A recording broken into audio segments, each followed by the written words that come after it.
وينقذ فريقه من ايه؟ من هزيمه كبيره، من هزيمه كبيره. لكن البعض يعني على طريقه بقى انديتنا العربيه، بعض الناس يعني لما بتتحسن نتائج الفرق الاخرى يقول لك دول جامايكا. يعني هل يعني بروسيا دورتموند في هذا الموسم يعني تعاقدوا مع جامايكا؟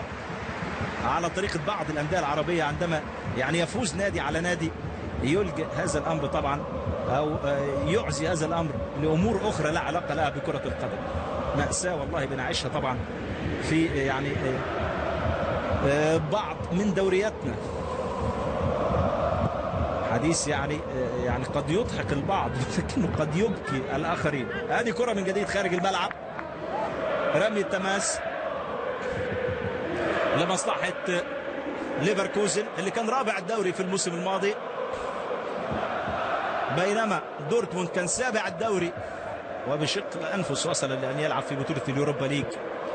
لكن مع مجيء توماس توخيل الأداء يتغير يعني وجهه تماما.